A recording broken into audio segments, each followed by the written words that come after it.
Euzubillahimineşşeytanirracim. Bismillahirrahmanirrahim. 100 yıldır İngiliz belası ile başlayan ve 70 yıldır terör şebekesi İsrail işgali ile devam eden Kudüs ve Mescid-i Aksa'nın esareti nice acılara ve katliamlara tanıklık etti. Ta ki gerçekte Siyonizmin uşağı olan büyük şeytan Amerika daha büyük bir adım atarak sözde 100 yılın anlaşmasıyla Kudüs'ü İsrail'in başkenti ilan edene kadar.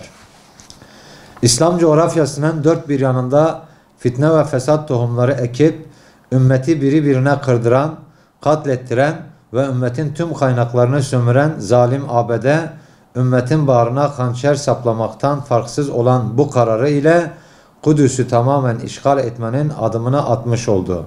Bu son adım ve karar artık sadece Kudüs için değil, ümmet içinde var olma ve yok olma sınavıdır. Ümmetin bu karara karşı duruşu ve tavrı her şeyin belirleyicisi olma niteliğindedir.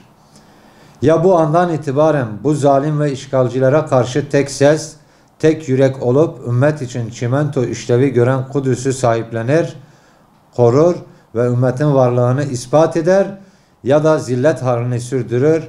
Hem Kudüs hem ümmet hem de izzet ve hem de ebedi saadet kaybedilir. Ey İslam ümmetinin evlatları! Eğer bugün bizler de bu yüce dava ve kutsal topraklar için bir adım atabilecekken, zalime karşı durabilecek kadar nefes alıp veriyor olabilirken, Şark'ın sevgili Sultanı Selahaddin gibi bir tavır takınmazsak, vallahi de billahi de bu vebal bizi ezer, geçer.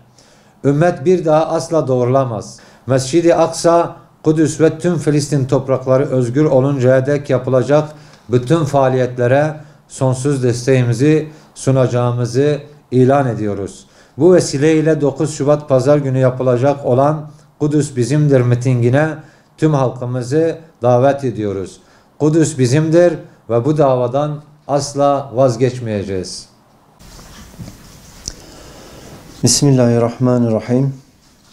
Bizler Diyarbakır Umut Kervanı olarak Peygamber Sevdalai Vakfı'nın ve Mustazaflar Cemiyet'in başlatmış olduğu pazar günkü olacak olan mitinge inşallah tüm üye ve gönüllerimizle bizlere yardım eden, destek çıkan tüm hayırseverlerle ve bunun yanı sıra kendilerine yardımcı olduğumuz, bu hususta bizleri yalnız bırakmayan tüm mağdurları inşallah pazar günü saat 13.30'da istasyon meydanındaki Kudüs Bizimdir adlı mitinge davet ediyoruz.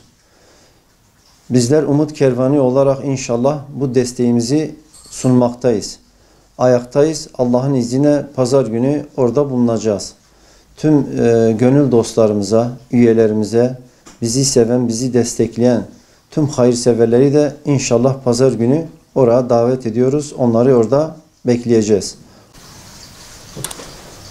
Allah'ın izniyle Kudüs bizimdir.